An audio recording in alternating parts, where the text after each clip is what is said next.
Hello and welcome to this week's extravagant passage through the world of James Bond that is the Bond Buzz. I hope you're well. I'm here in the UK, and in the branch office is my colleague, Bonita. How are you, my love? I'm fine. It's still way too hot for Sweden, but we're coping. Okay, got sunstroke at this time of year, is it? Well, you chilblains you normally get at this time of year, don't you? It's a bit chilly out your way, as a rule. So we are here, and we are also joined by none other than those wonderful folk from James Bond Club Ireland who have joined us. We have Sean, we have Andy, we have Paul, and we have Kev. Lads, welcome. How are you? Hello. Good. Thank you. Hello. Thank you for inviting us. We're It's an delighted absolute to be pleasure. here. It's an Yeah. absolute pleasure. We're big fans of yours. You see, we wear the Nice. wear Nice. the, Lovely. wear the Yes. Very merch on a regular fashionable. basis. It's one of my Good to favorite see. bits of merch. And also on the basis, I'm not knocking anybody else's merch because I do have other people's merch, but your merch turned up really quickly. I mean, I don't want to beat about the bush, but I paid the money, I placed the order, and within 48 hours it was on my doorstep. I mean, that's Hey, pretty John, you good you going. pays your money, you takes your chances. People Yeah, more you know. local than you have waited longer than that, so I don't know Oh. how it works, but hey. It's good quality stuff. So I like a bit of merch. That's super. Yeah, it's good to have you here, and it's also good because we like to find out about other people's opinions about Bond. There are so many podcasts out there where people have opinions about this, and this, and that's fine. And everybody has their favorite this and favorite that and favorite movie and favorite actor and favorite score, etc. What we tend to do, and what Bonnie does particularly as the sort of Hong Kong Phooey of the podcast world here, she roots through the bins of nonsense that happens on a regular basis through the media, whether it's in physical media or whether it's on social media, and dig out all those bits and pieces. And we have opinions about all that sort of stuff. So we like to go through that and find out what's going on. And so at some point during the course of this, we're going to explore a few options that have cropped up in the last 7 days. And we can throw the options open to you boys and see if you have an opinion on them. We will start, as we did last week, for those people who have listened, a new feature which we're hoping to, at some point, if it's successful enough, create our own jingle for, or even be sponsored by those big Ooh. conglomerates out there who are listening currently. Just, keep your ears open for this, the possibility of this. And it's What's Bonnie Drinking? That's what we're doing this week. Last week, she had some sort of minnow, I think it was called. Was it called minnow? Yep. For the guys' benefit, I'm a non-drinker because I can't hold my liquor, and And we're I still only friends. I drink don't understand it. It's ridiculous. and I only drink zero because obviously that's a great way to diet. It's the only thing I do. I still eat chips. I eat ice cream. I have ice cream. I have chips. But as long as it's diet drink, then I'm putting my points in. Good. She still has her self-esteem as well. She's not lost that either, I heard even though she only drinks zero and likes chips and ice cream in the I heard same you mention bowl. the Sydney Sweeney lingerie Oh line last Lord. week, so I'm guessing you're driving towards that, right? Well, funnily enough, we mentioned it last week on the basis that it was news at the time, Yeah. and that Mr. Bezos had thrown the kitchen sink at it, and then all of a sudden the ad appeared, and we go, "Oh Lord, what's this? This is all very complex."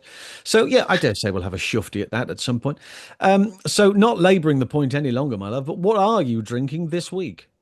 Okay, it's interesting because when I started and came up with this idea, I thought I had a really good palette and I thought I'd be able to describe all the senses and everything. And then I realized that when I drink something, I either go, yeah, that's all right, or nah, not It'll first. do.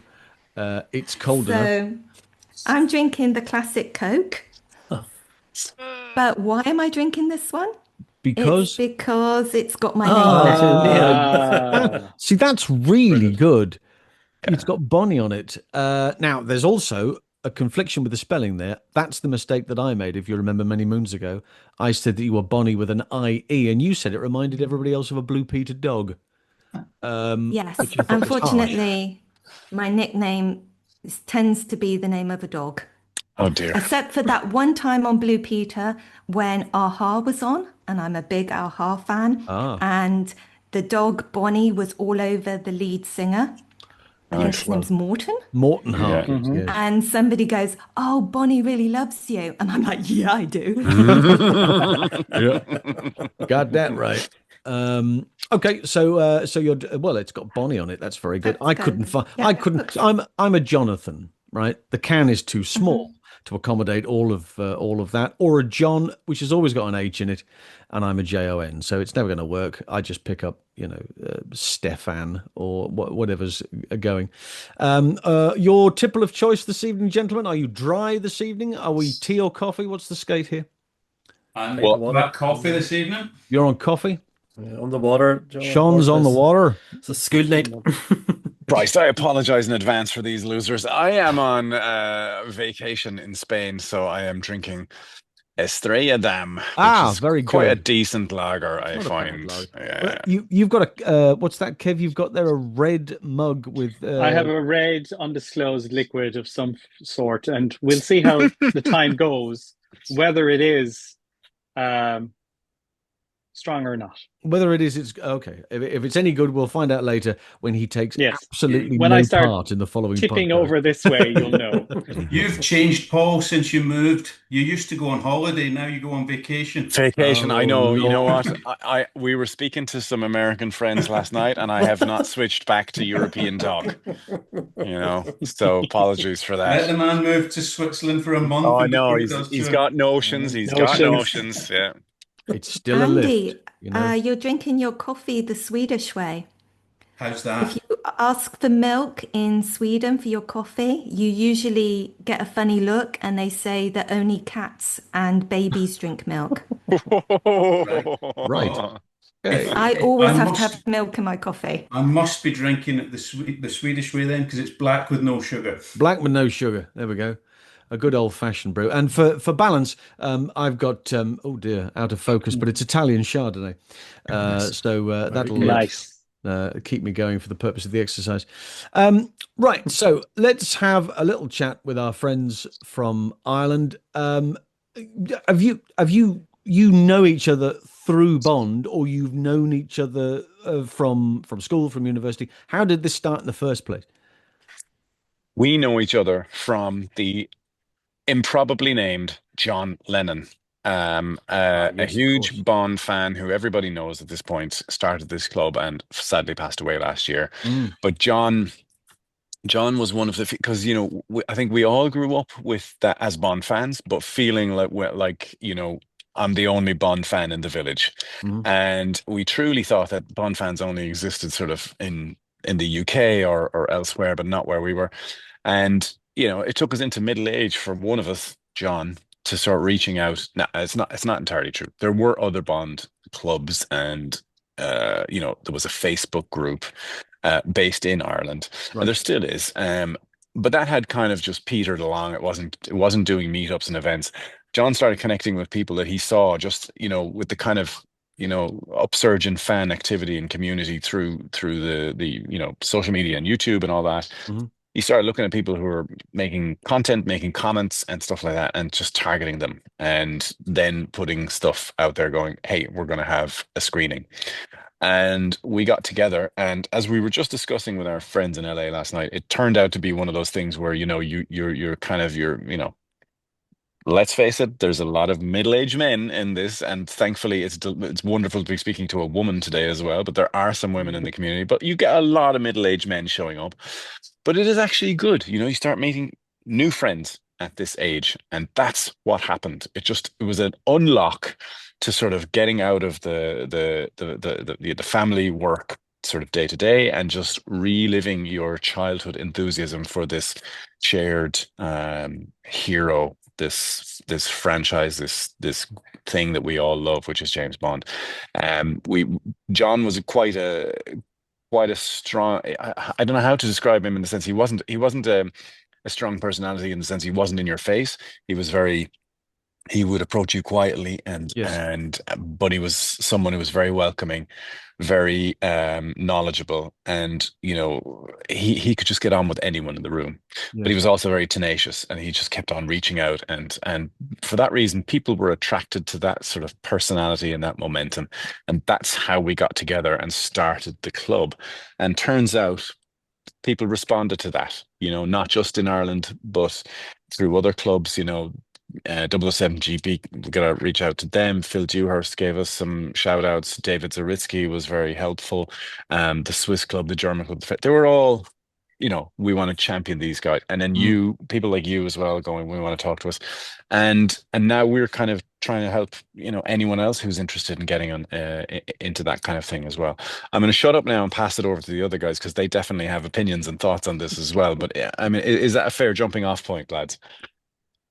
I think that's an interesting point to move on there, because I mean I met John on a couple of occasions. I think I met him, when was the last time I met him would have been at the first Shaken and Stirred event, Yeah. there at the Pinewood Hotel. Yes, he mentioned this to us. Yeah. Yeah, lovely guy, very, very nice. As you say, fairly subdued, very quiet, but was always had an underlying passion, and was very good in the pub quiz, I might say. At that part of the evening, he was absolutely vital, Yes. to our nearly success that evening. Yes. Sean, let's go with you.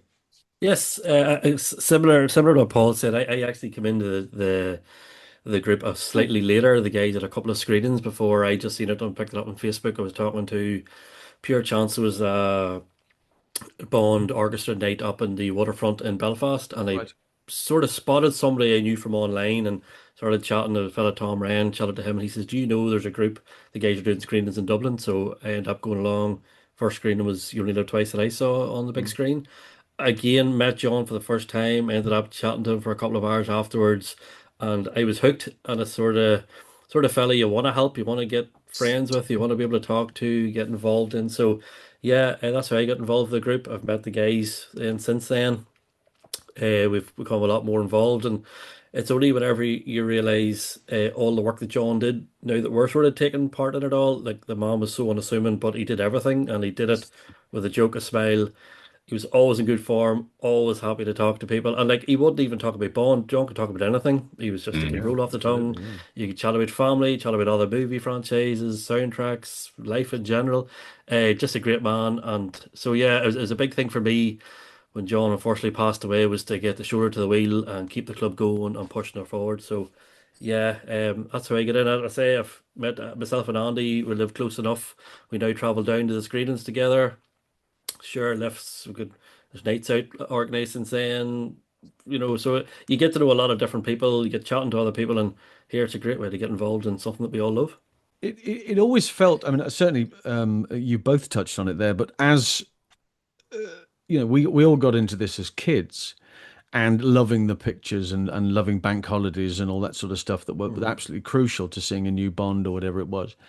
And there was a period when you thought, you're not sure whether you can share this passion with, particularly where I was living, if it wasn't surrounded by football in some shape or form or something else, then it was very tricky. There wasn't another place to go to, Mm. where you could find a level playing field. And then much later in life, as we're all experiencing here at the moment, then you suddenly realize, oh, there is a club. Oh, there Yeah. are other people who are involved in this. Oh, that's interesting. And then you suddenly meet people who, 30 years down the line, you're still mates with, simply Yeah. because of being brought together by Bond.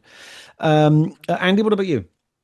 Yeah, I start off with a very similar story to Paul, in as much Mhm. as I received an email from John Lennon and thinking it was spam, ignored it for a while, Yes, yes, that's true.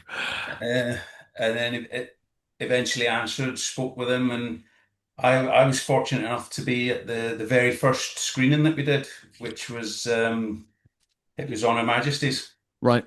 and for a while I was the only representative in the north, and until Sean came along and another couple. Fake Northerner with the Scottish accent. Check it Yeah, out. yeah. As it is, they Ticking only ticking many boxes there. Yeah. Yeah, I know. they only have me here as the token diversity. He's the DEI hire, yeah. It's fair enough. It's fair enough. Yeah, it's If we're true. ever looking funding, Andy, you'll be taking every box we need, So Well, that's it. Yeah. Cross Every community box. diversity. We cover Yeah. we cover all On the the boxes. weekends, he takes more boxes. Yeah. Yeah. Every box, yeah. Yeah. So as a result, that obviously carried on going to as many showings as we could, and I think Paul touched on it a little bit a while earlier. How many people in their middle age, especially men, make new friends? Yeah. And we've all created a good, strong bond, no pun intended, through the club. And like I say, we've got our little splinter group up in Northern Ireland now. There's a couple of three of us quite regularly would go for nights out in Belfast. And yeah, it's just created and progressing on from where John started, it's just created such a good atmosphere and a good bond with it, with all the people that are doing it. Seeing films on the big screen that you wouldn't dream of seeing on the big screen But this until is they it. decided to show them all. But It's incredibly healthy. I mean, you're just seeing movies and you're talking about movies, you're going to pubs and stuff, but it is incredibly healthy on the basis Yeah. that you are exploring stuff that you've had kept inside for so long that you've not been able to do it unless there's, some other medium for you to be able to do it through writing about it or physically talking to somebody in public or doing public speaking regarding it, but enabling small little groups, as you say, that then get together and go, well, look, there are larger groups out here and there's areas here that we haven't touched. And look, there's a big group over there and they're doing this. Screenings has been huge. And I think lockdown was massively important to millions of people around the world in similar situations where they said, well, we Yeah. could suddenly start to do stuff about this. well, that was the issue. That very first showing that we had, it was still during the time of social distancing, face mask. It was quite odd walking up to a cinema with your face mask on, going, "Are you here for the Bond Club?" Yeah. And immediately go, why did he lean in and take off his mask to whisper that in my face? You ain't seen me, right? Yeah. Yeah, exactly. Good. Yeah, it's extraordinary stuff. Kev, are you in a similar boat here with the introduction of John and then the rest of the group? Oh yeah, he's the catalyst. I mean, in my case, I was doing Bond in color, and he pinged me through that. I went, "Oh, here, are you Irish by any chance? You might be." And this is what we're doing, and that led, like I was just saying, that led to a bit harder for me to kind of get up to Dublin all the time to see some of the screenings, despite my best efforts. But there were online chats and quizzes and banter going on in the evenings and discussions, and it was wonderful. It was kind of like-minded, good, kind souls who are chatting about this passion, kind of this film hero, this literary hero, this video game hero. I mean, he's all things to all of us. Mm. And it just hooked me into it. This is great. We need to do more and grow this and build this. And obviously, we said last night. I think it was Andy who said it there. It takes four of us to do what one man used to do Yeah. in terms of looking and finding and going and being at it. And we've got families and day to day and life and all of it comes into it. And I'm always impressed of how well he managed to find folks like us and get us all together and how we've been kind of continuing since then. It's the mark of the man that he was four people in one person. One. An extraordinary character. But there was one thing, just if I could just cut across, Yes, go on just to ahead. touch on something that Kev said there, which is like-minded people. And yes, you do meet very like-minded people. And I think this group is, we connected, and that's why we took on this sort of core group of driving it forward. Mhm. But I also get a real buzz out of meeting people whom I would consider not someone I would necessarily usually hang out with, meet, or come across. Someone very different to me, but you only need one thing necessarily to connect on. And if that's Bond, you get to know entirely different sorts of people Yes. with entirely different sorts of perspective. You may not sort of, align totally with them in one sense or another, but it's healthy to do that. And it's, I mean, I don't want to blow our own trumpet and say that we're some sort of, mental health outlet or something, but some of the feedback that we've gotten has genuinely been, this has been a real outlet for me. people with sort of tough backgrounds at home, people with stressful jobs and stuff like, they're just like, this is great. It's great fun. I don't have to think too much. And if I do think, it's just purely, chomping over film and stuff. And I go back to my day and that's it. So like if that's all we do, if that's the only service we provide, then I think we've justified our own existence, Oh, if that makes sense, you know? absolutely. I think that's a very important point, that it is extremely cathartic, in whatever, whatever line of work you do. How you choose to unwind is massively important, because it enables you to then get yourself into the right frame of mind to then go and do that again the following day. Yeah. That's why people have routines, and they need to do this and that in order to get them through the day. But I think that's a very interesting point. There are many, many people who are involved in Bond now, who are involved in these groups, who are involved in WhatsApp groups and various other bits and pieces, who would never have had the opportunity of being able to openly come out and say, this is, anybody else like the sort of stuff that I like? Can we talk Yeah. about this for change? Whereas Yeah. it's all there, and it gives them an opportunity to go, it's a safe place. It's a Yeah. place I can go to My name's and Andy, and just I'm a Bond relax. fan. Exactly. It is very much like British Secret Service Agents Anonymous. Yes. People standing up, going, I'm a fan of this, Yeah, yeah, and yeah. I'm 53, and I'm a fan of this, and it's okay. So that sort of stuff I think is massively important. So yeah, I absolutely, I couldn't agree more there, and I think it's a great job that you do. Thank you. And I can say that with my very small Bond hat on, because it's not Bond, is a part of what I do, but it's not really what I do. With this little sideline, and again, on the basis of this, you met through John, and I met Bonnie, and on the basis of meeting Bonnie when I went over to do her film festival over in Sweden. We realized we were Bond fans, and then we started doing a podcast. I mean, it's that simple. So cool. So on the strength of that's how this whole started, and we do it because it's huge fun, Yeah. more than anything. And we do get notifications from people saying, "Look, I really enjoyed that. That was really daft what you did, or that was a ridiculously silly way of looking at something, but it was very amusing. And it got us through that next couple of hours." I said, "Oh, that's okay. So you're doing the right thing, absolutely." Good. We will find out a bit John, more. I Yes. had to start the podcast with you because the last person that I got talking to was the guy I ended up marrying. So Oh, wow. Now, I didn't see that one coming. Wow. You realize luckily he's my talking to me husband, first? my husband is a big James Bond fan as well, and we Ah, ended up having a sort of a James Bond themed wedding. And I walked lovely. down the aisle to the theme music. He shot her just after the No, Oh, I'm sorry, he didn't do that. No. With he a did funny want one-liner at the the same wedding time. ring though. We were debating about the wedding ring, if we should go with On Her Majesty's Secret Service, but we decided that maybe that Wow. was a bit of bad luck, so we Bonnie, didn't. Look, is your husband from the UK? Is he Swedish? He's Swedish. Wow, a Swedish Bond. Wow, that's amazing. A Oh, Swedish Bond fan. Oh my yeah. God. Well, from Sweden with love, we know okay. they're out He's there. absolutely, yeah. Anders, They it's not are, Anders though. Yeah, No. he's great. Yeah. if you talk to any Swedish James Bond fan, they are very proud of how many Bond girls that they've had. There Oh, you go. I thought you were going to say how Not many in the Bond girls biblical are, sense, are you in the understand, but club, but yeah. yeah. Yeah, that said, they always like to point out how many Swedish Bond girls there are.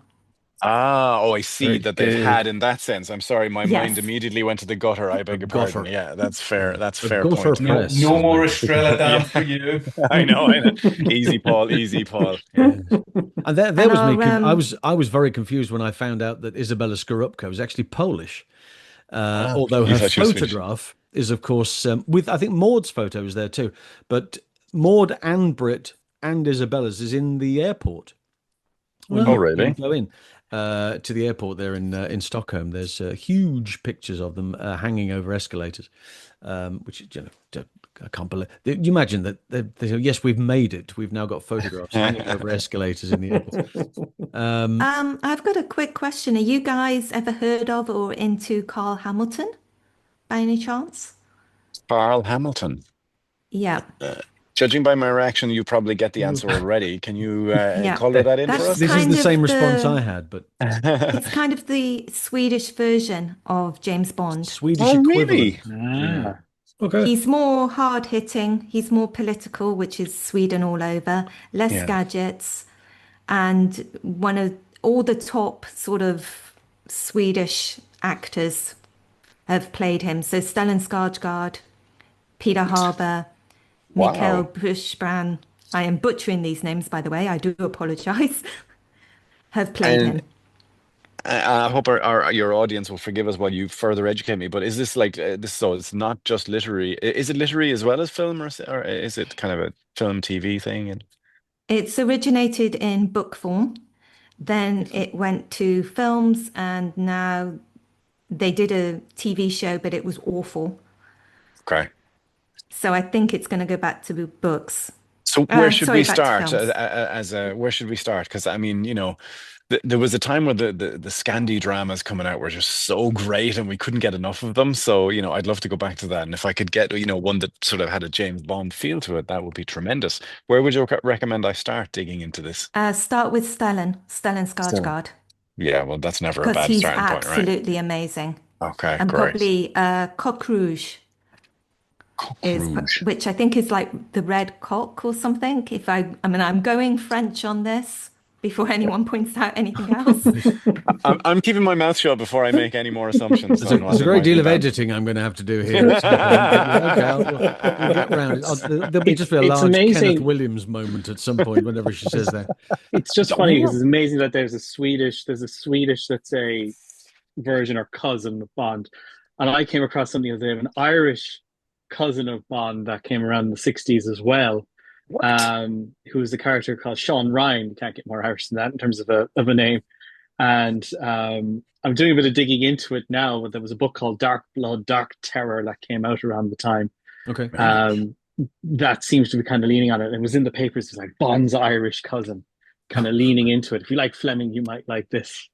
So it's fascinating to know that there's probably every country has a little bit of a As their cousin own, or yeah, Yeah, relative exactly. of Yeah. Bond and kind of yeah. based off it. But it's wonderful to hear it. Well, Yeah, can I ask, Bonnie, do you guys dig into the sort of Swedish connections with Bond a little bit as well? Or is that sort of just, is it just Bond girls or I think whatever's sort of in the press that I can link to. I like sort of silly gossip. right, So if anyone says something really stupid like this person's now in the running, and then we right. do a poll like, does anyone know who this guy is? You're all over it. Well, Yeah. fun enough, that's a Oh, very like good your point. friend Scott from the other day. I was like, Exactly. who is We that went through guy? this whole thing, and then we looked at a couple of brand new polls that had come out, and your man's in it.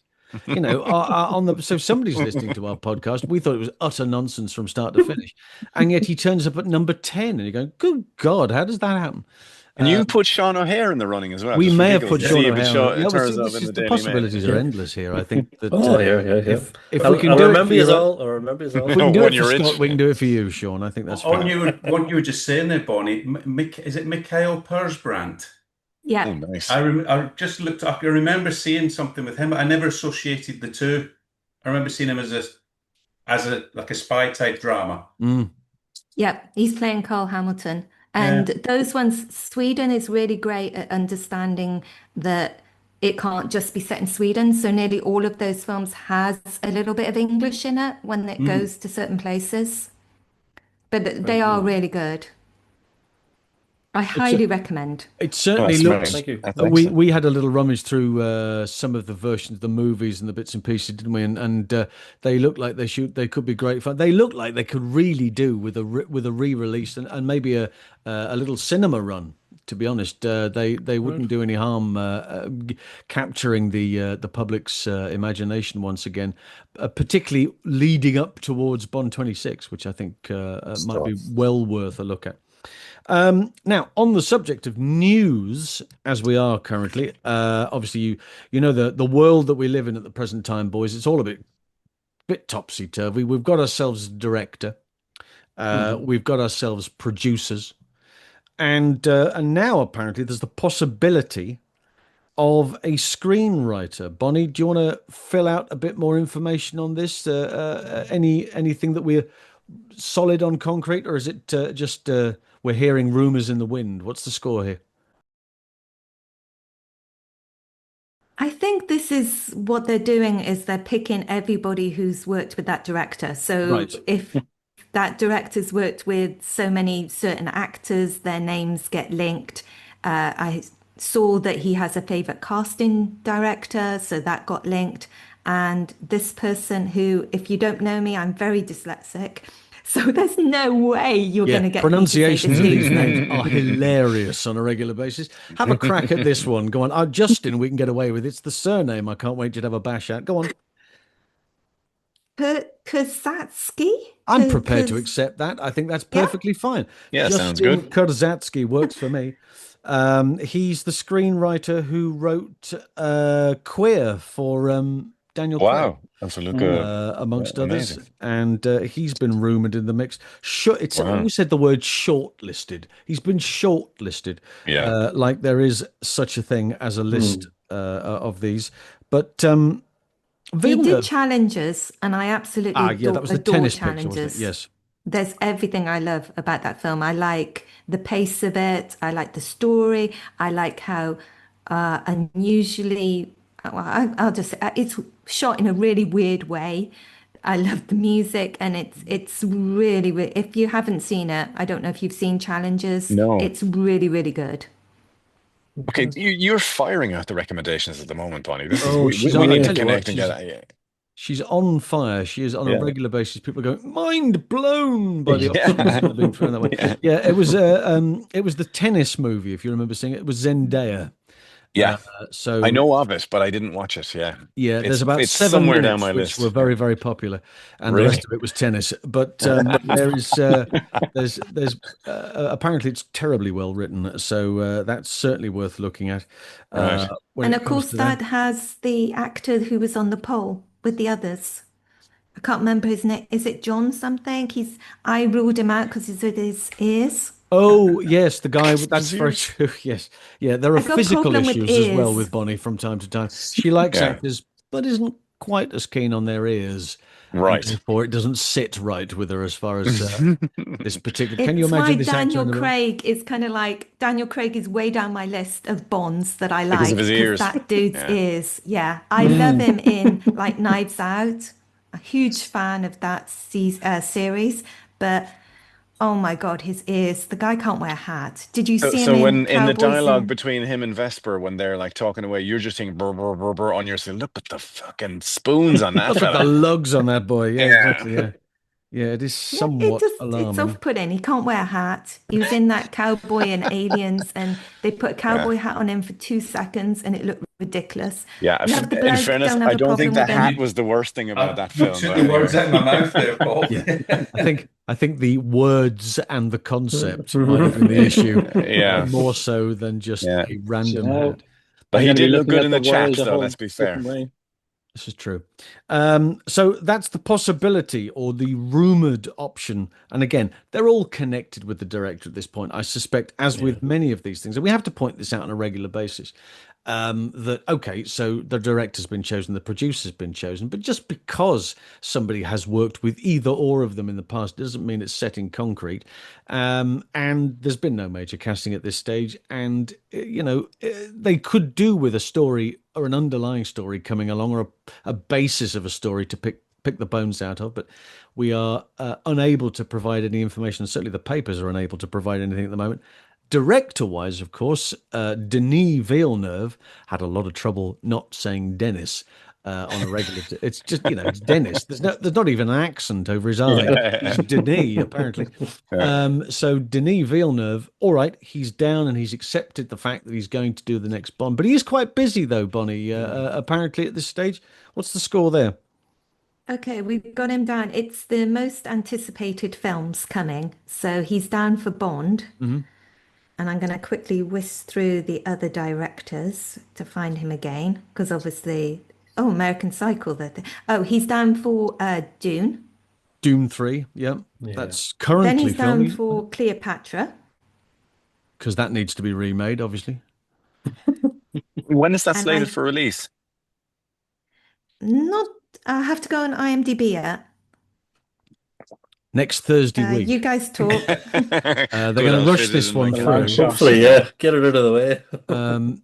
I mean, funnily enough, there was there's a new well, I mentioned it I may have mentioned it to you, Paul, actually. There's a new it's not even a reboot, I think. I think it's a remaking of the Thomas Crown The Affair. Thomas That will Crown. be You the mentioned it. I was third stunned. the Yeah. third Thomas Crown Affair. You go, really? Why? I'm sorry. I'm very, They very don't need to confused. go beyond the second Thomas Crown Affair, Precisely. Yeah. First was excellent. which, Second was terrific. Brilliant Yeah. stuff. Do we need to do it again? No, I know. no. I think what had always been the concern was that when Pierce had got his Irish Dreamtime production, he'd wanted to do. Now, I'm just trying to think of the name off the top of my head. It was the movie that Peter Ustinov won an Oscar for Best Supporting Actor. Top Carpy. There we go. Top Carpy. He'd bought the rights to that and was trying to tie in the concept of Thomas Crown into that story. So I think that's where that was going. And then at some point, the option ran out and it didn't happen and it went back on the market again. And so Michael B. Jordan's people have picked it up and they've now run with it. And that's apparently due to start production very soon. I just can't see the point of redoing it again. It just seems like a very Cleopatra, another reason for going, why? Why? We know Yeah. what, how many versions of Cleopatra have we seen? What can you possibly bring to the table that hasn't Is there already going to been be a dished on? surprise ending? Yeah. Exactly. Yes, exactly. Cleopatra 2. Yeah, Cleopatra 2. Yes. Now Okay, there's no. Mark Sorry, and I've Anthony. Right, go IMDb'd on. it. I've IMDb'd, and all it says is it's in pre-production. But he's got other films. So Dune Part 3 is in production, Nuclear War pre-production, Bond in development, Cleopatra pre-production, and one I can't say is in development. So yeah, that's one I'm going to go to the cinema and try and buy a ticket for. The one I So can't say. now that's interesting. In development is clearly prior to any major issues as far as script and production and a start date and all of that sort of business. So that's in the development stage. There's a lot of those productions there, Bond included. We know some about Bond, but we don't know as much as we know. We know that Dune is currently being, I think that starts or is due to finish the third week of August, I think is due to finish. It's not a very long shoot because 90% of that is going to be CGI work, clearly. But the physical side of that, I think, is going to be finished towards the end of August. Does that say anything as far as Bond is concerned to you guys? The idea that currently a production like, for instance, Cleopatra, that's had 900 versions, is still in with the same director, is still in the same stages of development as Bond 26. But if things are just in development, they could be moved around within a calendar, couldn't they? If there's no cast signed, if there's no script being finalized, doesn't mean to say that they have to be developed prior to the Bond film. True. Yeah, I mean it's confusing for anyone looking at that kind of information. The only thing that I can think of is that, if he's signed on to Amazon and they are, what is it, 8 billion in the hole for this, and they are now 4 years already since the last release. They want to see something like this. They want to move the ching ching on, right? And we're very focused on the cinematic release, which everybody's very happy about. Picking Denis Villeneuve was a very, very clear indication this is going to be a film in the cinemas, in theaters, bums on seats. That's going to be great. So they're focused on that. But we know that there's a lot more work going on around Amazon, whether that is, bringing in new talent, building other stuff, maybe studios. So will there be a spin-off that's still sort of that they're waiting to see how the film goes? There's so much in the works that a director, no matter how popular, how important, how bankable he is, they're going to be saying, choppity chop. Let's get Yeah. this scheduled. Let's get this thing. So I would imagine there's a lot of pressure there to get that synced in. And I would say Cleopatra version 626 can probably is probably going to feel the elbows from the financial weight of Amazon there. But that's entirely speculative. And let's get this clear. No. Well, this I is am not an industry insider in any sort. absolutely, but this is the purpose of this whole thing. In the first point is that speculation is, we do speculate. Why? Because we have nothing else to go on. Yeah, We are here on the outside looking in and going, Yeah. what if, what if, what if? Yes. What's always fascinating to me is that we grew up in a time where they were knocking Bond movies out every 2 years, whether you liked them or not. Right. And they were knocking them out, and they were sensational. They were great, and you knew at the end of one movie that there's another one coming. They Yeah. finished this one. They'd film that year for the next year. Just wonderful. All right, there was a couple of longer gaps along the way, and then it just got unnecessarily long, and we have to start afresh. But there's always that concern about have Amazon or those connected with it bitten off more than they can chew, as far as going, yes, we want to take the Bond franchise with it. Now, what the hell do we do with it? We need to satisfy a number of people. We need to tick as many boxes as we possibly can, and we haven't delivered yet. That's a real concern for me. Well, it's But a good I think point, as well. actually. Oh, sorry.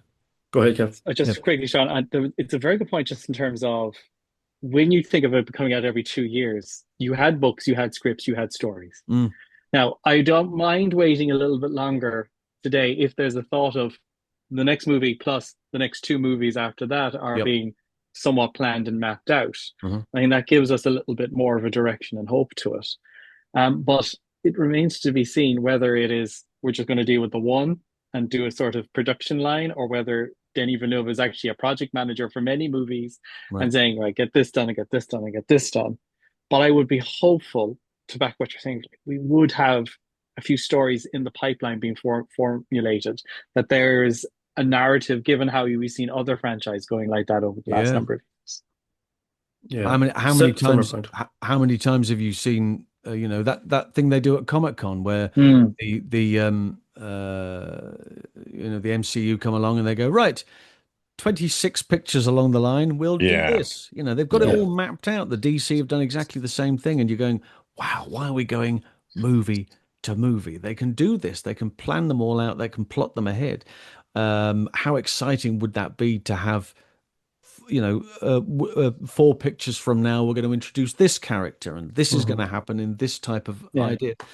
Because we had it. We had it. It was there. The Bond will return in The Spy Who Loved Me. Bond will return in Moonraker. We had it. Yeah. Yes, but if I can throw a devil's advocate opinion in there, we had it based on an author who had written them in his own time at his own pace going along, right? Yeah. If you have something now that's just based on, I think we can drive this IP to $1 billion per film and X demographic and blah blah blah. It takes a little bit of maybe the creativity starts to be at risk, because I don't want to knock any other franchises, but DC and Marvel, for me, I've just lost me. Like, now I'm not the market that they're targeting, right? But I'm kind of out. I'm like, okay, I don't get it. I just like, okay, it's fine. I don't want to lose that with Bond. I don't want to feel like, they're just trying to tap every single resource that they have available to them. I want something that's going to challenge me and entertain me, right? Yes. And that's why a lot of people, got very upset with the Craig era, but they were trying stuff and they tried hard and they experimented, and that was reflected in some box office receipts, right? Say what you like about them. A lot of them were divisive, some of them were not. But I think they're going to want to get off the ground with a Casino Royale sort of success that tackles a new generation, that hits some kind of a zeitgeist, and that starts momentum. And from there, they can unlock maybe a number of potential follow-on stories, but not something that's strung out immediately formulaic. Yeah. No, and that's what I'm kind of going at is like each book is self-contained, each movie is self-contained. It's familiar but self-contained, and kind of the characters. But I do agree with you, actually. The Marvels and DCs are very hard to keep up because there's so many threads and pulls, and this is happening and this is happening, and my head starts to spin. Who said what now? The thing TV series is that if you haven't seen the TV series, you don't know what's you need to see that. True. I think And I mean, the it thing that makes I'm me laugh that people complain about the Craig era. They're like, "Oh, there's a narrative arc, and I have to have seen the one before I can understand this." I'm like, "Oh, come on! You know, you're getting off lightly here when you see some of yeah, that's the other true. franchises." I think I will say though, the only slight concern, it's not a concern, it's a worry at the minute, is I feel Bond is getting lost to all these other franchises. You have Star that Wars, was you the have point I was going to DCU, make. Yeah, and that's where I think timing is critical on this. I like what you're saying, Paul, Kev, of having a plan in place, but start letting fans or the general public know this is what we're planning to do. Because, Hmm. like, I know for my like two children, two boys, Star Wars, DCU, like we've gone and seen Superman, the one seen Fantastic Four. Like Bond has fallen away by the wayside. Mission Impossible's been out. Even there's been a Indiana Jones film in the meantime. yep. Like these franchises are still in people's minds, whereas Bond, I feel, is falling away, and I think very quickly. Amazon, yes, here they need to return the investment. I get that they have to. For the number of years, whenever they were dealing with the Broccoli's, I was always thinking, why aren't they banging the Eon's door down? We need to get stuff moving here. We want to get our return on our investment, and I think that it's critical how they approach this. I think they need to start moving fast, but keep the fan base and the general public well informed of what they're planning to do. Because I'm very worried, is probably the term, that Bond is falling by the wayside, and they're getting There is a communication breakdown, certainly. I mean, if yeah. anything, the envious part, that if you look at it from the MCU and from DC, is the fact that they do keep their lot informed. You know, they do Yeah. keep their fans informed. They give them that timeline and go, "Hey, look what's coming. You've got all this to Mhm. look forward to." And we don't have that information. You know, No.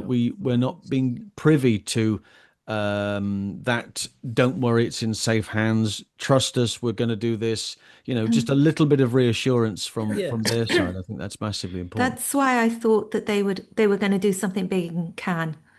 I thought they were going to Yeah, launch it, and to me, the French Riviera and James Bond is just so perfect. hand in I hand. do Mhm. I love my Bond in when he's in Europe. I Very love good. the Yeah. sophistication of him, and I thought that they were going to make a big thing. And the fact that they made a big, all they did was a bit of a made me really worried because Okay. I'd rather they hadn't done anything than the little tiny. Because I mean, I don't know if you saw the post I made. They did this big thing that it was, I can't remember it now, but it was something like, can you remember what I sent you, John?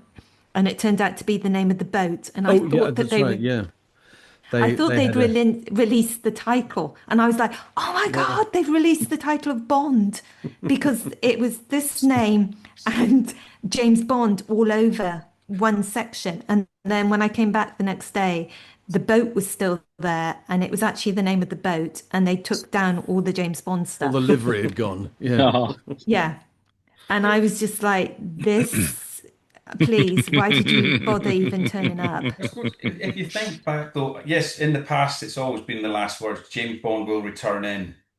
But other than that, the filming, the production, everything has traditionally always really been cloaked in mystery, hasn't it? We've never known any storyline, any characters. No, We've no, that's true. that so whereas your DC and your Marvel, yeah, they'll say Doctor Doom's coming or Spider-Man's going to return. It say all that openly before the film's even been made, but that's Yeah. never been the case with Bond. No. I think the nearest we've probably got in recent years is I think when you call a film Spectre, you stand a chance that Blofeld might be in it. I wonder what that could mean. Yeah, tricky. But other Um, than that, they've always had that secrecy about them until the release. But it's probably Andy to that point. We've always been in good hands. It's always been an Eon production. Mm. So Eon has always been the backbone to everything that's Yeah. happened within Bond. this Whereas is now it. We're in new we're in territory, aren't we? chartered territory. Yeah, 100%. Yeah. Yeah. So just give us a bit of more confidence. I'm fully behind it. I'm positive. Look, it's moving forward. But just give me something that we can hold on to and say we're off the races here. Could I spin this back on Bonnie and John for a second and Go on, just Ed. ask, from what you know now, right?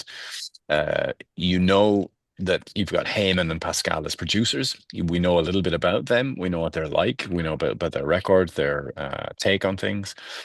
And we know a little bit about Villeneuve in terms of his astonishing success, his kind of creative motivation and driver and that sort of thing. The fact that Mm.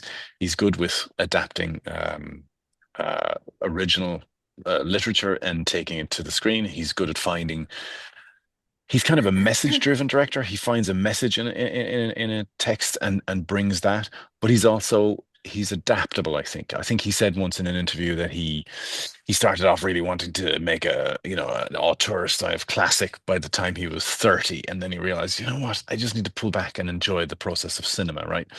So it's hard. He's like it's hard to sort of fix what he might do with Bond. So my question to you is, what's your wish list for Bond 26? And does Villeneuve tie in with that, or does he worry you in any way about what might come about from a Villeneuve Bond film? Bonnie? Some things that worry me is that, and I'm a fan of Barbara Broccoli, and to not have one person being the person that says no, he's not going to do that, or yes, he's going to do that. So this whole committee thing worries me. The fact that the director is also one of the producers kind of worries me because I think he might get his own way too much, and I know he's a fan, so that makes me feel good. But did it not But worry I'm you when the actual James Bond was a producer, whether he had too much say? That was slightly more alarming, I think.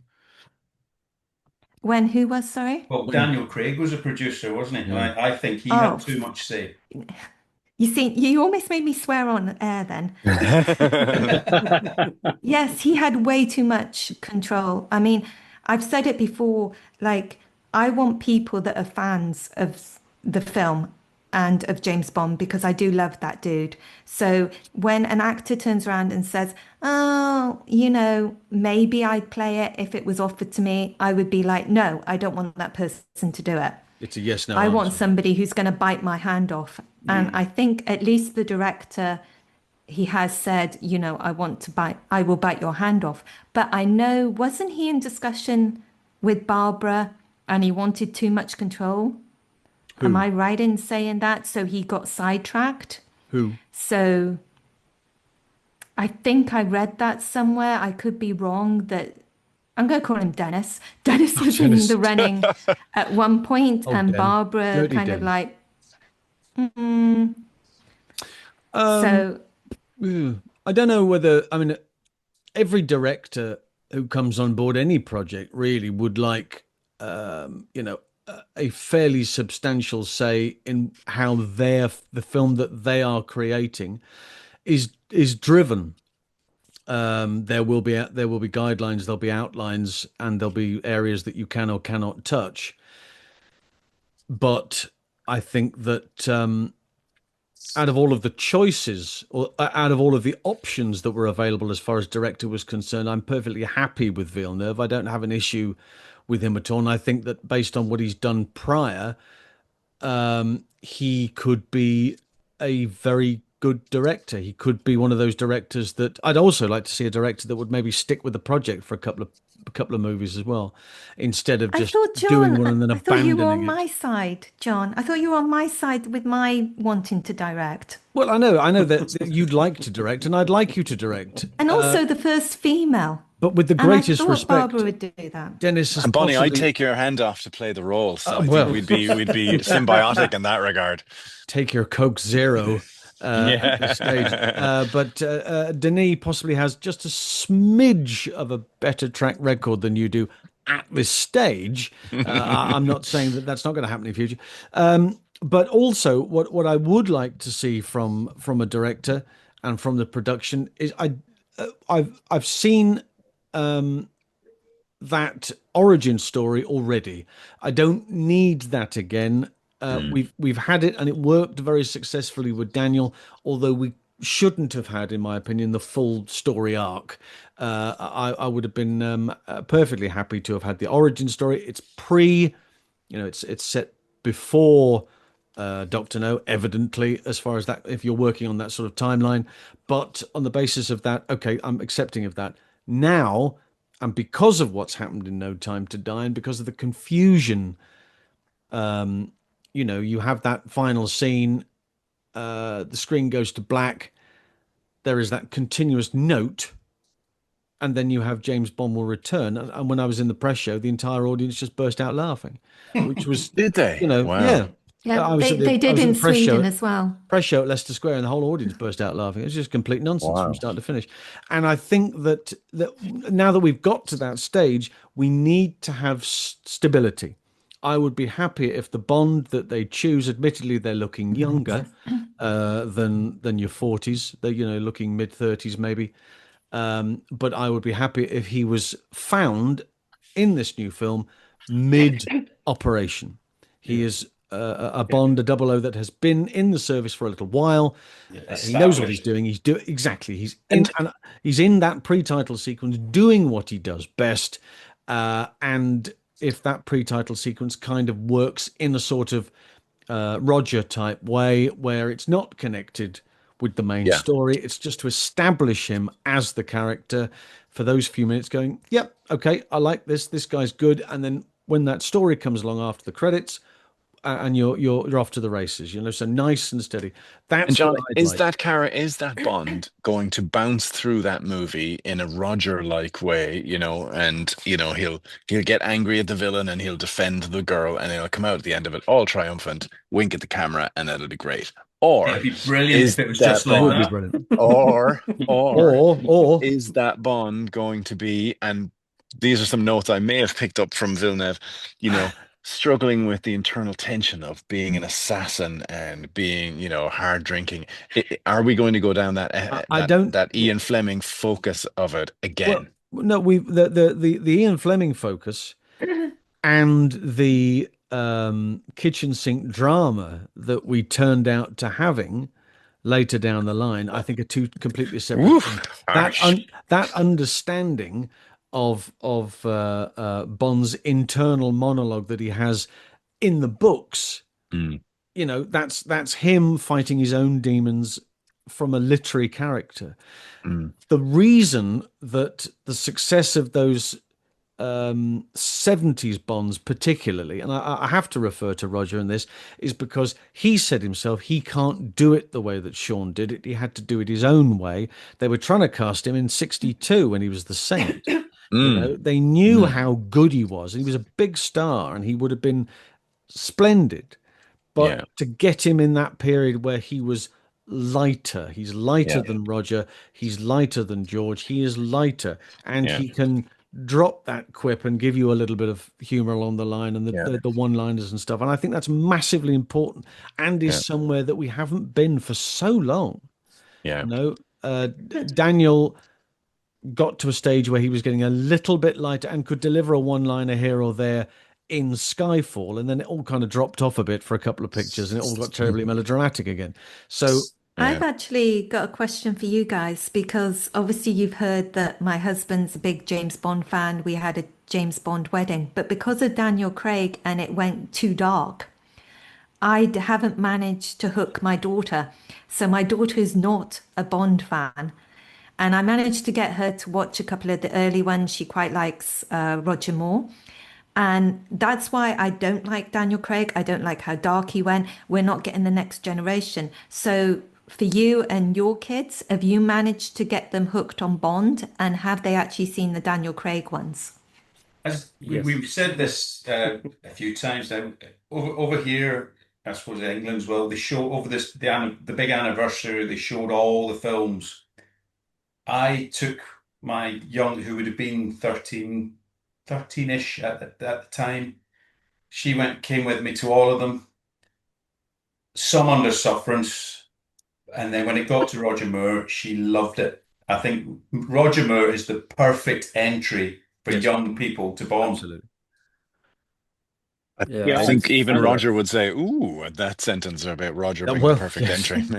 Similar to myself. I have two boys, currently 12 and 7, and they both love James Bond, but that's because I'm drip feeding it to them. I'm not forcing them to watch it, but like I have the soundtracks on the house all the time. I'm big into the music. Uh, We'll always play games, name the Yeah, film, what part of the film it's in. We've watched the films. Now they have seen the Craig films, but I'm a massive Pierce Brosnan fan, so we'll watch them probably more than the rest of them. But they wouldn't be that big of fans of Sean Connery, but I think they're so used to the style of movie that they now watch these days with all your new Star Wars, MCU, Marvels.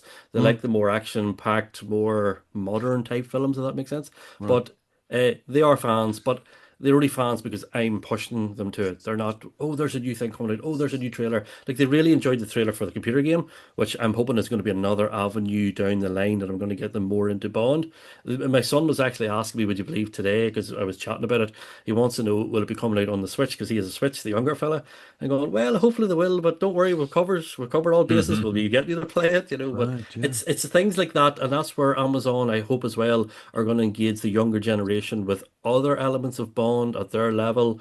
Whether part of me would love to see more Lego sort of Bond, if there's Lego movies to do with Bond animation, get the younger fans in computer games. I think we need to, sorry, we, listen to me, the fan base as in needs to be targeted younger, get them involved and bring all this up. Because like I come from the generation where I get into Bond through the Nintendo 64 game.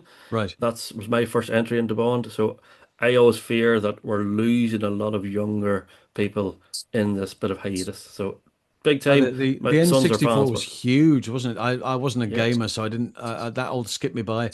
Yeah. But yeah, there's people I know now who again are in situations where that was their first idea of Bond, and Hmm. it changed their lives. And on the strength of that, they wanted to see the movie, and they wanted to see this and that, and it all branched out from there. 100%. Um, That's me off to a T. Yeah, that's right. why I got into Bond. Yeah. So like my sons do enjoy the Bond films, but it's really I'm the driver as to why they're watching it.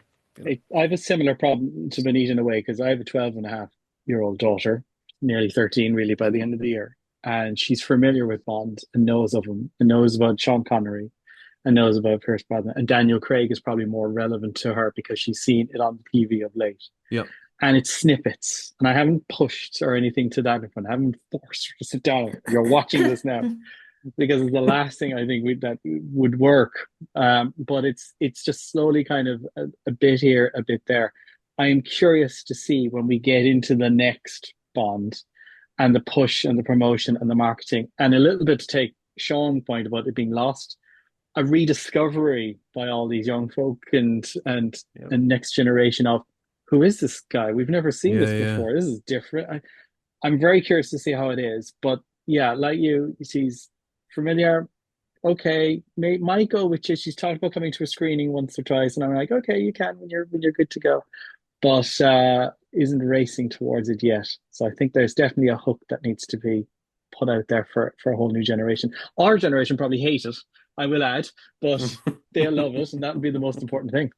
Well, look, I Right. mean, just at the risk of paraphrasing badly, both Ian Fleming and Timothy Dalton, they weren't originally made for kids, right? So, Well, no, very true. so Very that's true, one very thing. true. Bam, And bam, and bam, and bam. bam, bam, bam. I mean, oh, I couldn't take my 12-year-old to see it. Well, I'm sorry, but these weren't made for. He's fantastic. I got Wonderful. it.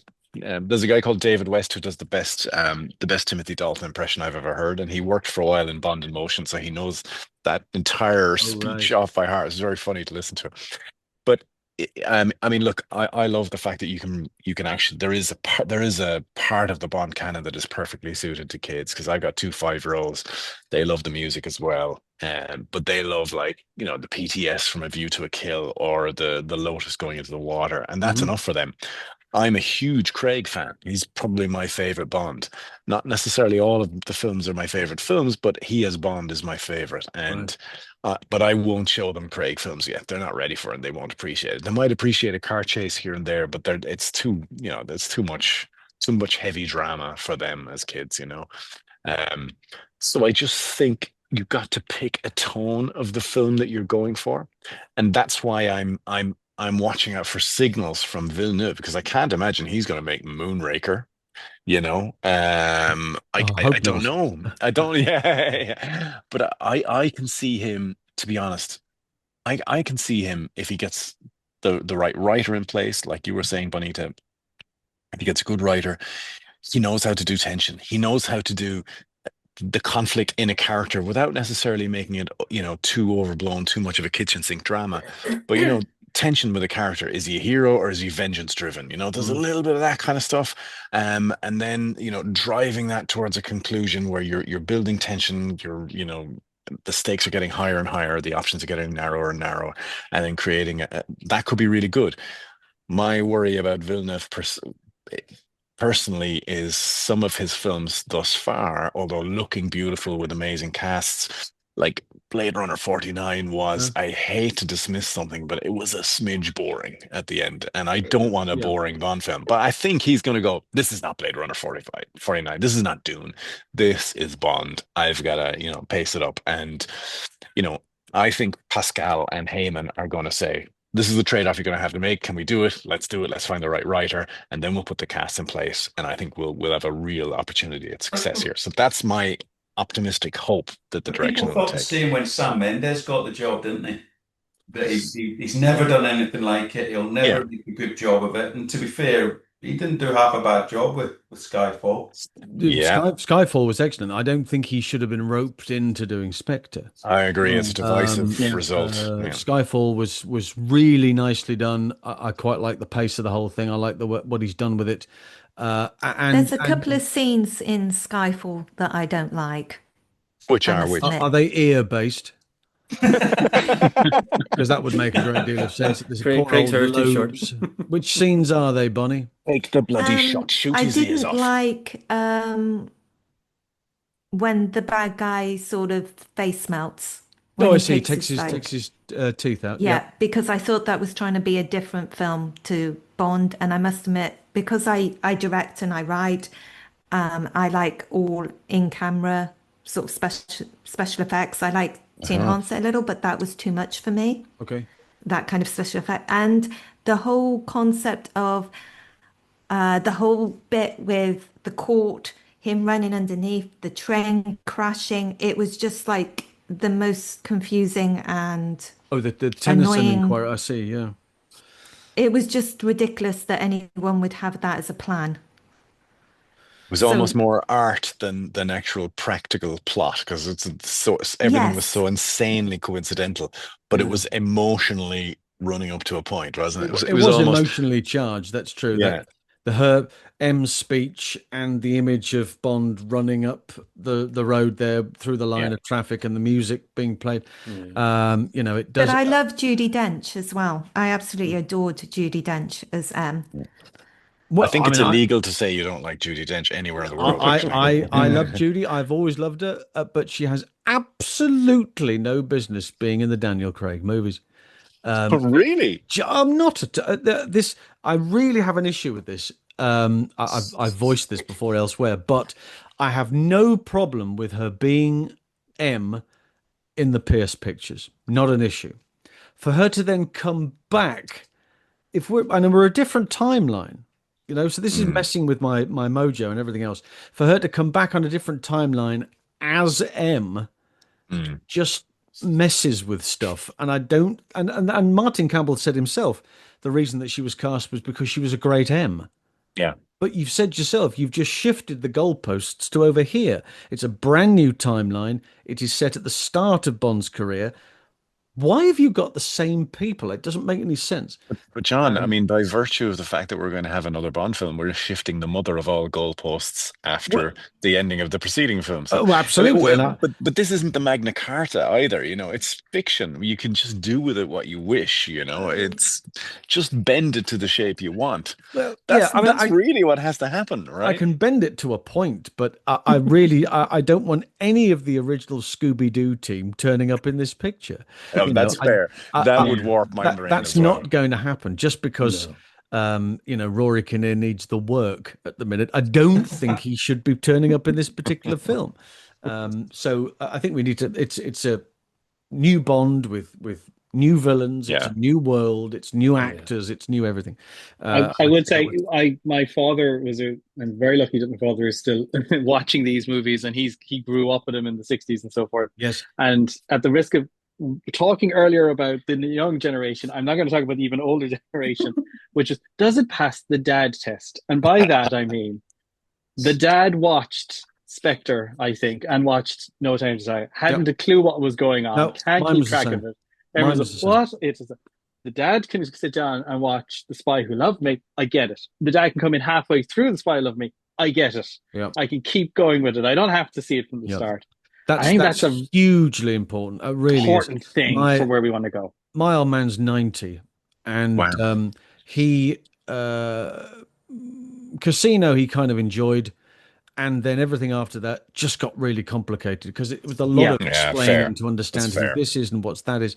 But as you say, with the Pierce movies and with the Roger pictures, sit him down, off you go, and jobs are good, and you know exactly what's going on. And that's a very important litmus test, I think, that to see if Yeah. does the old man like it. Yes, he does. Oh well, we're away. This is good. This is good stuff. Right, Bonnie, just moving along with a couple of points that we need to get through here. There was some talk, and I noticed on one of these brand new polls that we were discussing the other day that Taron Egerton had crept his way into an 8th or 9th position as far as the pollsters were concerned. But then I read online that Taron says, and I quote, "It would be wasted on me." Taron Egerton says he's not the right fit for James Bond. So he's the one that's making the decision about, look, don't touch me with this. I'm really not interested, although he's a very good Elton John and a particularly good Eddie the Eagle Edwards. But he's not ready, evidently, for James Bond. This all goes back to those pictures that he was famous for originally, right? The Kingsman. The Kingsman, yeah. Yeah, it's too close to the Kingsman, and he didn't. Oh, I hate to have a go at somebody, but we tried to watch it recently. His Robin Hood is just plain awful. Guy Ritchie's Robin Hood, yeah. Yeah, I love Guy Ritchie, but you take him out of London, you're just screwing yourself. Yeah, it's hard work, isn't it? It's hard work. Guy Ritchie can only make films in London. He can do Sherlock Holmes, he can do a period piece in London, but whenever he tries to do anything else, I must admit I haven't seen Aladdin, but apart from that, he has to be in London. Aladdin, it's not as cockney as you'd want it to be, if the truth be known. Although I did enjoy his Man from U.N.C.L.E. I thought that was that was a really good film. Yeah, quite enjoyed good. that, I must say. I would love to see a sequel to that. I know it's got problems. Yeah, a lot Mindset. even Hugh Grant said he was perfectly happy to go. And if Hugh Grant says he's perfectly happy to go with something, well, that's got to be good, right? Yeah. Normally miserable as sin at the best of times. Grumpy Grant, yeah. But for Taron to come out publicly and go, look, I just don't want it. Which is the same exercise that we had with Tom Holland the other day. I said, 10 years from now, Tom Holland would be, I think he's a very good actor. I've liked him enormously. I watched the Spider-Man pictures, but I particularly liked Uncharted, which was the movie that he made. He bought the rights to the game when he was filming Spider-Man and said, look, when I get to a certain level, I'm going to make this movie. And he made it, and it was huge fun. It was absolutely huge fun, and it was very Bond-esque. There's a lot of Bond moments in it, and you see yourself going, "Oh, he'd be good." Not now, but in years to come. And of course, he's been flushed into this same sort of thing over the Wimbledon fortnight, where somebody from the press has said, "Hey, you could be great for Bond," and then he was snatched away by his press team as if to say, "Don't speak to anybody for God's sake. Don't open your mouth. Put it left. Don't jinx it, yeah. Say nothing." Which is a great shame. But yeah, I think if Taron's decided he doesn't want any part of it, well, that makes a great deal of sense as well. And the other thing that I think is important, and I don't know whether you've seen this, boys, but there's been a huge publicity thing of late all over Instagram, and apparently on the Tube as well. If you're anybody in London has been seeing this, there is a play called A Role to Die For. And it's about casting of Bond, yes. And apparently this is really starting to escalate now. Lots of people excited about seeing this. You got some more information on this, Bonnie? Not a huge amount. I mean, I managed to, I don't know if you'll clip in the official trailer. I can clip in the official trailer right here. Why do you think people are so up in arms about who the next James Bond will be? Huh? Why do you think they want to know? You haven't released a film in 5 years? Whatever happens in the world, there is one man gets up every morning like the sun in the sky, ready to serve king and country, and that still means something. Have you told anyone else about him pulling out? Pulling out? Who's pulling out? No, why is he pulling out? David wants to pull out because he... Yeah. Well, okay, that's not great, but... Oh. What are you suggesting, Dee? We find someone else.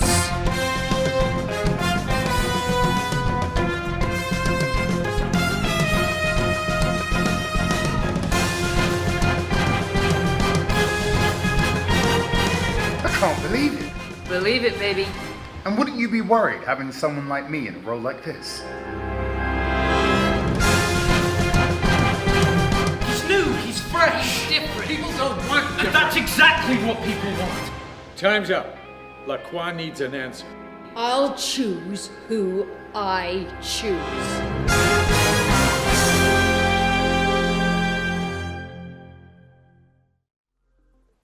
But it does look, the thing I love about Bond is how much it's just in our blood. It's in the society. You mention Bond to anyone, you mention Bond to somebody who's not even a fan, they know what you're talking about. Yes, absolutely. And it used to be as well, whenever something new came out, like Mission Impossible, True Lies with Arnold Schwarzenegger, Bourne Identity, one of the things they'd always say is, oh, Bond's got to up their game now. So it's almost like all of those are competing with Bond. Yeah. And if I could So just stand up a little bit for Daniel Craig, there was a time when people were saying, oh, James Bond, that's from my dad's generation. That's for old people. But I think the Craig era did modernize it a bit. Oh, yeah. And I think that was brilliant. And now the danger is you're leaving a time gap between this and the next one. I don't know whether that's a danger or an opportunity. And the more Craig modernized it, the older he looked. Took it out. This is why Andy and I have to have these calls in separate rooms, because I go for him and he'd tie me in a knot in no time at all and kick me around. But put up your dukes. Yeah, exactly.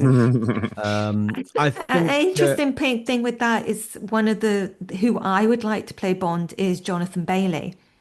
And when I mention that, if it's something on Instagram or when I mentioned it in Cannes, I always get a lot of people go, oh yeah, kind of thing. And especially women, they're like, I would actually start watching again. So it's, yeah. So what is it about Bailey that you like? Casting. His ears. I think he's an all-round kind of guy that I love about him. He's played different parts. He can be the love interest without him having to be over the top good-looking model type. He's got sticky out ears on this picture I'm looking at. Yeah, you watch out for those lobes. I can cope. It'll drag you in cope again. with that. I mean, he's shot really quickly. I mean, if you think about it, he did Bridgerton, Jurassic Park, Wicked. Wicked, yeah, the new Wicked. And he's picking up a different fan base. I don't think he would piss you guys off as Bond. He looks great in a tuxedo. They should always do that in casting. Yeah, people forget to say this. You need a bit of sex appeal in a Bond, right? A guy who can be sexy for women and also kind of, a sex appeal for men who want that kind of sexy, edgy, cool thing. Yeah, who want to have that look. Exactly, right? So we need a bit of that. And I'm not sure that all of the actors suggested. There's plenty of good-looking dudes out there who can be like, look good with a tuxedo on, but you want someone who's a bit kind of edgy, who can get you interested in watching them throughout the whole film, not just because they look good, I think. Our man from Navan, I think, was probably the last actor who really looked spectacular in a tux, well, anything, frankly. And as we've discovered, with age, he just continues getting better. Yeah. It's a trait you'll find with all Irish men, John. I just say that's the way we roll here. It's everybody over here. Point taken. But I think that's important to note. Is that Pierce can really do no wrong, and he does. He's blessed by having those genes, and not the same genes that Sydney Sweeney has, clearly, but the blessed with having the genes that make him just get better with every generation. As he goes on. He's good, and that longevity is important. That sort of look that he can get away with these days. Just on Jonathan Bailey as well. Very small point, but I'm big into watches as well. In Jurassic Park or Jurassic World Reborn, he was wearing a vintage Omega in the whole film. Oh, that's right. Yeah, I saw that. Tenuous link, but What was the ad? Now I'm going to try and pick Bonnie's brain. Now, what was that ad that we saw? It was a spin-off of Martini.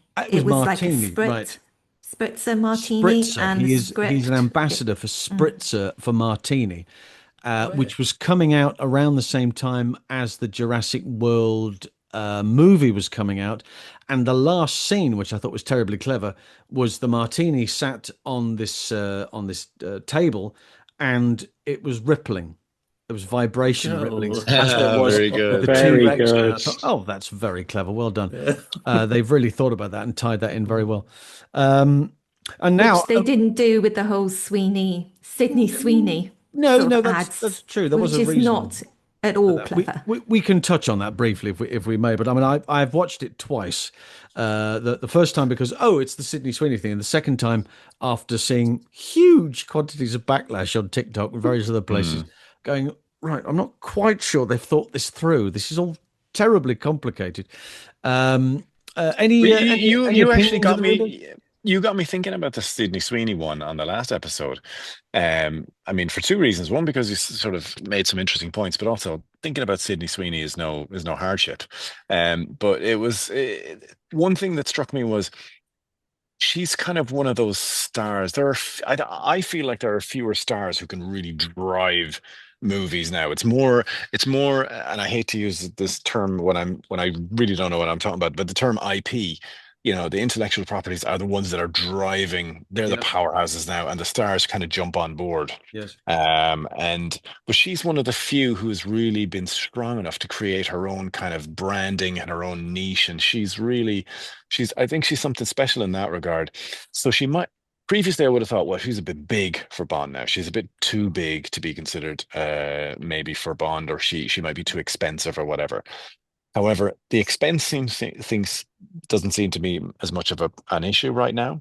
And also, if Villeneuve or the producers or whatever decide that they want to do what Salzman or Broccoli had done before, which is to take an unknown Yeah. and shepherd him through make him Bond, then it wouldn't hurt to have a known Bond girl in the same philosophy that they took with On Her Majesty's On Her Secret Service Majesty's, by putting absolutely, yeah. Diana Rigg beside George Lazenby. And so depending on whether she was open to it or not, I don't think it's actually unreasonable that she might be considered as a Bond girl. No, Because she had I obviously a don't. huge audience appeal straight away. I don't think it's unreasonable. My concern I had last week was the fact that I genuinely didn't think I'd seen a movie that she was in, Yeah. which was I know the name, and in my head I've got her coming from a sort of OnlyFans direction into acting. I think Wow. is that how this started? I don't know. I've had to have a little look and go, oh no, that's not how this happened at all. But it seems like a really odd way, and that's how I thought that was going on. I'm a bit cynical. I'm a bit cynical actually about it. Not that. Look, I You're agree. probably right, but yeah. Paul is right in terms of you could and she can and she's well able and capable and easy on the eye for some folks. But I'm also a little bit cynical because there's all this big story about she's a shoe-in, she's the front runner, she's going to be in Bond, and then a week or two later there's a jeans campaign being launched in America, which has also got more attention. It's almost like get the name out there before the campaign and get. And I get cynical about that. It could be coincidental, but I am a little bit cynical when you hear these stories going on. I don't have too much of a problem with her. My only two things, obviously, this jeans company, they've completely done it on purpose. I mean, I'd never heard of that brand of jeans until. So whoever come up with that is pure genius, because we're all talking about it now, and it's a bloody pair of jeans. If this is a serious campaign, and she's been talked into doing this, and her people have said this is definitely something we're going to do, she would have understood the concept of the whole thing and was happy with the lines and various other bits and pieces. But when it's edited together and it's been put together, it does have many, many, many complicated connotations. And it just doesn't seem like an appropriate thing to be doing if that's the direction that you want to be going in. I see very, very odd My choice. problem with her is I can't see her in the Bond world. I don't know I can only see her as an actress. So are they going to make her a scientist? She's got that Denise Richards kind of She's no feel Christmas to Jones, me. I'll put it that way. Yeah. So I can't see her being. It's a bit like I love Russell Crowe. I absolutely adore Russell Crowe. But when he tries to play a normal person, it doesn't work for me. A normal he has to person. be larger than. He has to play a gladiator. A nutcase. Yeah, he has to be Yeah. larger than life. When he did the film, is it One Day in or A Week in Provence or something, when he plays a banker Right. who inherits a wine field? It's directed by Ridley Scott, and it doesn't work because Russell Crowe can't play a banker. Sorry, No. I've just been. My family is back to say hello, and they've Hi, clearly had family. ice cream. Hi. Because say hi, show them the ice cream on your face. Hello. Oh, lovely. That looks very much like Raspberry Ripple. Sorry about that. That's perfectly all right. So when Russell Crowe is playing like Proof of Life and he's playing SAS, when he's playing a gladiator, when he's playing Superman's father, he's been cast in Highlander, and I'm so excited about that casting. But then we go back to Sydney, and it's just like, well, dude, apart from being a really, really pretty actress, I can't see you convincing me that you can do anything else. I don't think I've seen her in anything. This was the White I've Lotus. heard of her. Check the White Oh, you I've Lotus. know never her seen her name. in anything. Absolutely. Yeah, But she's in she- Athoria. Is that how you Which say it? That was the is that? first thing she did. That's a I've seen Chinese her in restaurant a down the film road. called Anyone But You is her big film that she did with Glenn Powell, Glenn Powell. Powell. Yeah, Okay. yeah, yeah. which Oh, I've got That nothing was against him, but I always, every time I see him, I want to thump him.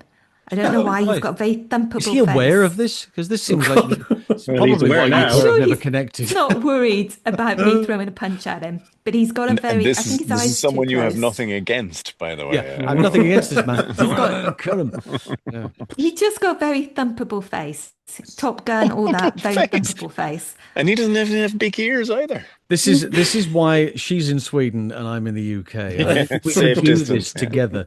Although there is the prospect of doing this podcast live at some point in November when I go over to I Sweden. kind of get your feel, Paul, and alarming. everything that she's getting pushed, and Yes. Kevin, because from there she ended up hosting SNL, and it's like Yeah. nobody's seen her, but she's a host on SNL. Right.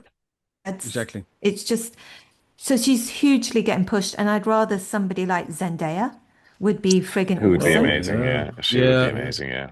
Big fan of Zendaya, but I mean, I'm perfectly I'm a real pinch of salt kind of character, so I'm perfectly happy to take all of this stuff that we've just talked about and all of the headlines and bits and pieces with a huge pinch of salt until somebody comes up to me and goes, right, here's what's happening. I'm happy 100%. to sit on top of that until somebody Yeah. comes up and confirms it, you know.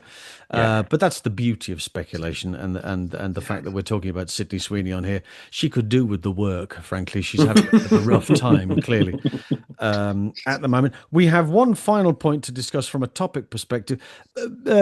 Bonnie has a real fascination with the DB5, right? I have no problem with the DB5, although I fell out of love with it during the Daniel Craig period, right?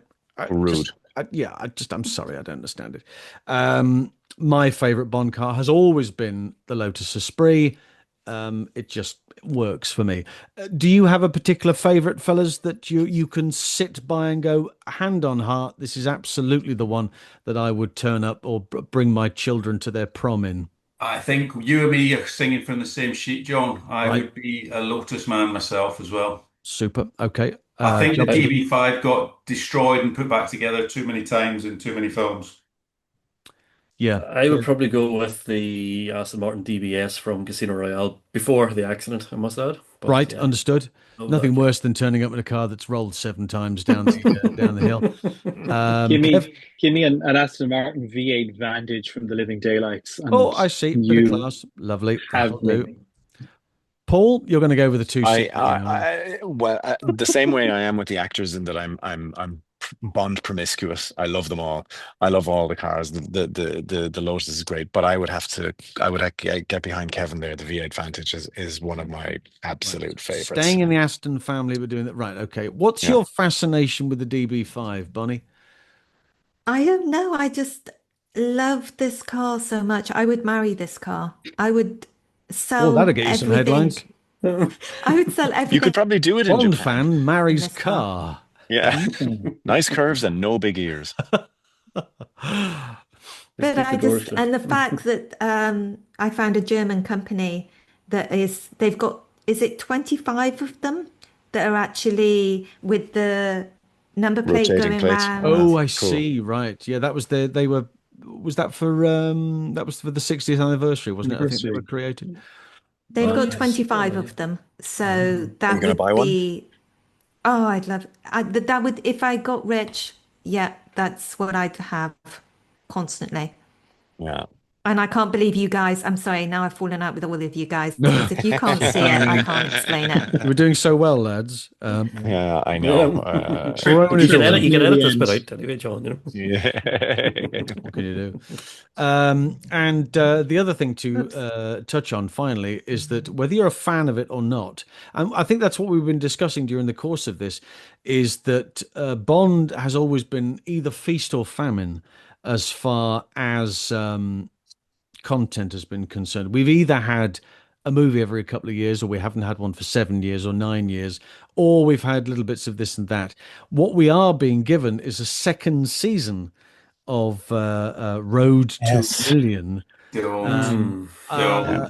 Yeah, you know, I saw nearly 40 minutes of the first episode of the last season and thought, well, that'll do for me. And I turned off and I never saw it again. You stuck it out longer than I I did. stuck it. Well, this is it. So, are we fans of a game show involved or type of thing, or do you think they need to be much more selective as far as the type of stuff that they're doing? Documentaries, and we've had the music documentary, we've had all the bits and pieces. That's great stuff.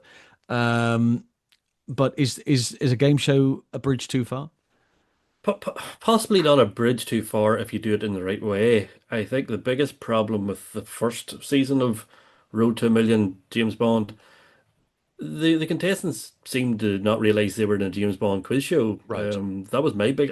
I sat through it for the purposes of being a Bond fan Research. and being able to talk Research. about it Yes. for the podcast. Yeah. It was a really hard watch. Oh, Right. it was more every time they get into a situation, and like me as a Bond fan, oh, there's the Rolls Royce from Goldfinger, or there's a certain like the cable car from Moonraker. Right. They dismissed it as if it was a, oh, this is lovely, right, move on. And like the Bond music and all playing, it was leading everywhere. Just the people in the actual show didn't realize they were part of a James Bond show. Okay. So, and I see the press release today. They're reinventing the season one sort of incarnation of this show. So I was really worried about the likes of that. I get it, some things have to go with. This was really filmed maybe before the whole Amazon takeover, Right. but do it in the right way. I have no issue. Maybe they're trying to test a few new ways of doing things and throwing a lot against the wall and see what sticks. But after and I don't think it was like fan support or many people really said they loved the first season of this. So I don't understand why they're doing a season two. I literally seen it today and it was just a complete groan going, why are you doing this? This is your Yeah. first big thing you're coming out to the general public with, and based on your last That's season, right. After the announcement. why Yes, are of you course. Yeah. even doing this? So I'm not Well, let's assume maybe though at they're all. not marketing it at us. Let's assume they're trying to keep Bond in the public consciousness in as tangential a way as it might be, Uh, but they want to keep that there, and they're trying to get other people into it. And if that works, and it doesn't tarnish the canon of films that we love, then let them go with it. It's not for me, but hey, it's But not going to hurt my it was fan called Road. experience. It was called Road to a Million, and nobody won £1 million. They didn't Yeah, I even win £1 million. You're going, what's the know. crack here? Sorry, It's a long rant road. over, rant over. Sorry. It's a long. I've It's a never long road. actually, I've never Road heard to of it. 007. Never I've heard of never it. heard of this show. It never hit Sweden at all. I don't know the concept. Yeah, well, And now this is Only you season are two. It's lucky. just, yeah. You are I'm so missing it. lucky. Brian Cox is the sort of M type character, and sadly, at no point does he tell anybody to fuck off, which is a great shame because I think that would have been an extra niche in I'm there sure where off he could camera he was saying that quite a lot, John. If they brought him back as a cross succession characters. character rather than made him an M, that would have been much more fun. Yeah. I'm sure off camera he was saying, "What the fuck have I signed up to?" Well, exactly. Yeah. A season two? Are you kidding me? Mhm. So Very now, peculiar. Sean, you know who got the million. It was Brian Cox, not the No. contestants. Brian Cox. But I did read at the time when this first was announced, Brian Cox thought he was signing up to be the villain in the next James Bond Yeah, I film. heard that He didn't too. Is that realize it was true going to or be a game just? show. Yeah. Yeah. Well, it seemed to. Which is Well, it exactly the makes same sense as what 'cause- Anthony Hopkins thought he was doing in Good Tomorrow story. Never Dies until he read Oh the story. yeah. No script. Yeah. What this? No, I'm not doing that. I'm sorry. I'll be curious to see how when you go onto Amazon on the 22nd of August and you see number one in the UK or Yeah. Ireland today is, Road to because London. I do agree. I don't think it's we're all screaming at the thing, going, "Do you not see all these little things?" It was trying to be too clever for itself, and the contestants weren't clever enough to keep up with the Right. whole kind of situation that they're in. I think I got a few episodes into it. I wonder if they're it's a point you made earlier, Paul, but I think that the demographic and the individuals that they're marketing this towards, I think they're marketing this towards a sort of a goggle box type. Yeah. You know, that people who watch these things on a regular basis, they're what, you know, 2:30 in the afternoon, they're glued to BBC One. They want to watch this show, and then they'll switch over and do Bargain Hunt, and they'll do various bits and pieces, that type of thing, to try and keep them in that line. And I wonder if those people who are actually Bond connected, who want to see more of that whole Bond thing, are being left by the wayside because it's not directed at us. I think that's possibly what's happening. Yeah. And I'd say we're going to see more of that with Amazon. We're going to see things that we are not inspired by and things that we'd be very interested in. I think they're going to try a whole load of other types of thing. Maybe not some as left of field as this, but I'm hoping that there's going to be more fan engagement, both fan appeasement and also expanding to new generations, new demographics. And I'm excited to see how they do that. Good stuff. That's a fair point. The only issue is that's all we've had since the last James Bond film. I know. So please give us new stuff or something different. But Don't give us Sean, different. Please that's try what hard. we're here for. We're here to create our own content. We are here to create. We have our own content. fun. Slap Very them in true, the face very with true. and go, look, this is what you can do with almost no budget whatsoever. And yet you've got In huge our budget and case, still producing absolutely no shows. budget. Lovely. Well, that kind of brings everything to a bit of a conclusion. Bonnie, anything else you want to add before we bid the world a fond adieu? Just that it's been wonderful meeting the guys, and thank you so much for coming on the show. My goodness. I mean, if Thank I you. could just say thank you very much. It's been a delight to be on the show, to meet you both. I would really love if we could, leverage it a little bit further, find out more about the Sweden connection. I'd love to visit Sweden, but also I think we'd love to talk to John about Martin Grace. I know Sean has a big plan around doing a thing about Martin Grace in the future, so Yeah. we'd love to connect with you guys again and get you on for that if you'd be willing to do that. Yeah, it'd been an absolute pleasure. We'll work some dates out, and there's I dare say we'll probably maybe even a possibility of getting you over to Sweden at some point. That'd be rather nice too. It's I wouldn't be at all surprised if parts of Ireland are twinned with Ubrow. The lovely place where we have the film festival on a yearly basis. Where is that exactly? Sorry, help me with my geography here. Udebrow. It's about Or 40 kilometers from Stockholm. Am I right in saying that?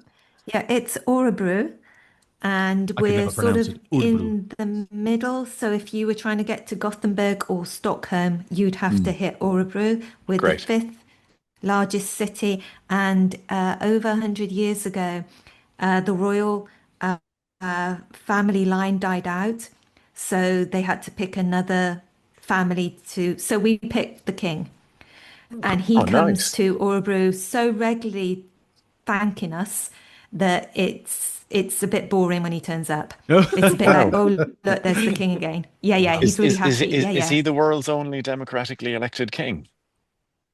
His family line had to be, because it died out, we had to pick a new family line, which was over 100 years ago. And Sweden's very democratic. Wow, So super. they chose him, his Super. family line. That's a very good story. But my daughter's come out of her school and gone, you won't believe it, he was here again. It's him It's again. like, oh, okay, did you wave at him? Yeah, I waved. Go home, king. You're drunk. Yeah. Careful now. Okay, very good. Yes. And of course, I started with my friends a film festival, which is 3 years old now, called Light Till Dark. and I keep trying to get them to show a James Bond film. Not worked yet because we're kind of a horror fantasy sci-fi, but we are showing a Cary Grant, North by Northwest. Oh, And So fantastic. I managed to when get does the that one. festival take place? The 5th to the 8th of November.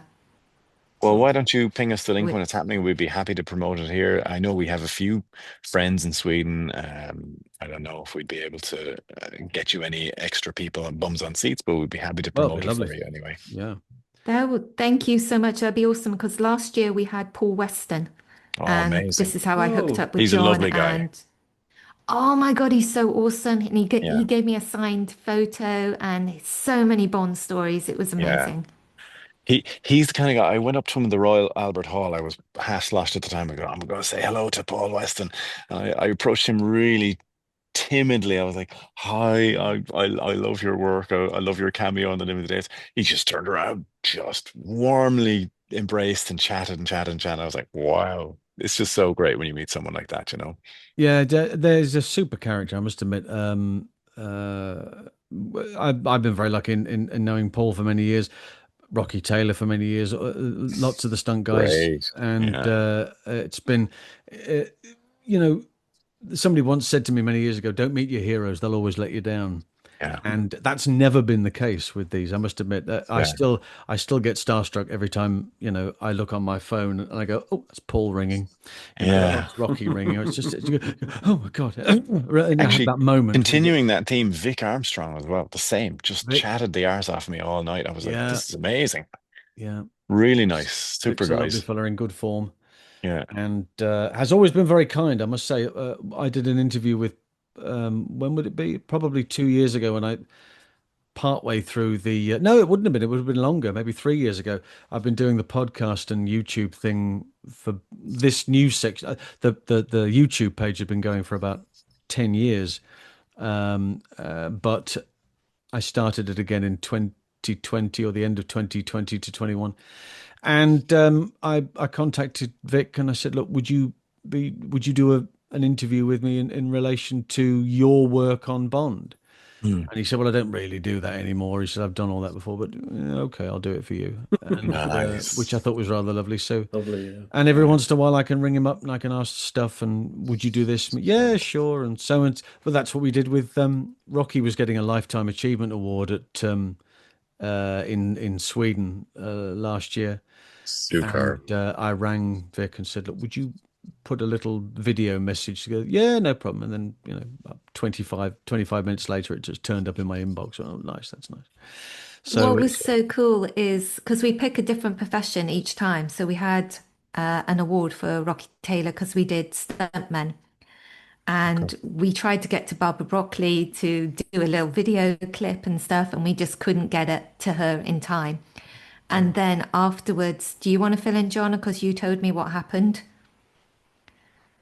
That Barbara sent Rocky something. oh God, yeah. But Barbara sent Rocky uh, a case of champagne, and so she'd obviously got the message, but there was some breakdown in communication between Barbara and her people and Bonnie to get back in Yeah. touch.